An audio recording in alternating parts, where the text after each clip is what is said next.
You were promoted to lead a $250 million business unit at Kentel after just 8 months in the role and in that industry.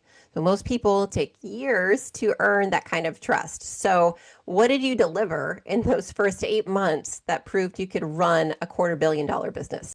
I think, trust I find accelerates when uncertainty is going down. Uncertainty is decreasing, right? So you kind of come in and it's like, oh, everything's uncertain. But the trust starts to accelerate when you're, steadfast on reducing people's uncertainty about the market and about how our business unit is going to perform. And so, in those first 8 months, I really focused on the voice of the consumer and gathering, the voice of the consumer. I'll never forget my superior had said, "Okay, we're ready. We need a talk track. I need you to get a talk track to sales." And I said, "Okay, sounds good. We're going to get a listening track first.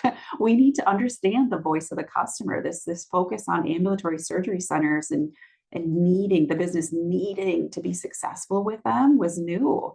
We were great at hospital, not so sure about ASC, hadn't been doing very well."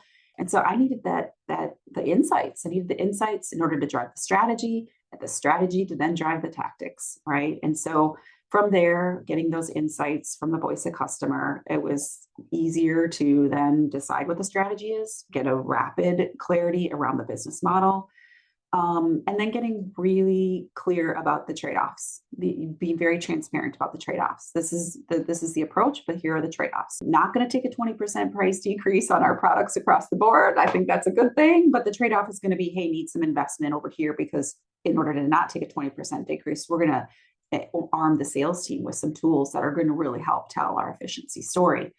And then also just ownership of difficult decisions, right? So like, I know it's a difficult decision. I've thought about it this way, and this way. Here's what I would recommend, right? And it's kind of being transparent around that. So for me, it's not about trying to look impressive. It's just more about acknowledging what the risks are and reducing that for the executive team.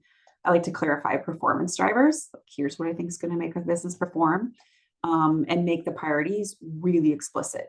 This is our strategy. These are our tactics, but these are the priorities. And like I said, communicating those trade-offs early. So I think that when leaders feel that the business is more predictable and they feel aligned to the strategy, then the trust really follows.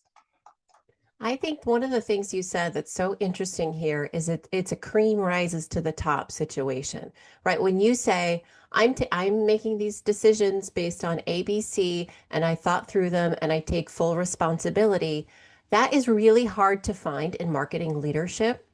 And that is the difference between a marketing executor and that CMO level person that says, we've done the listening, we've done the discovery needed. I see the problem, I know the problem. I'm taking responsibility for the outcome. And lo and behold, when you have someone like you who does that, you start to see the revenue growth because they're not just thinking about, oh, okay, I got this many impressions or we reached this many people. No, that's not the goal. And that's kind of the difference between that CMO level thinking and execution and responsibility and your technicians. So good on you.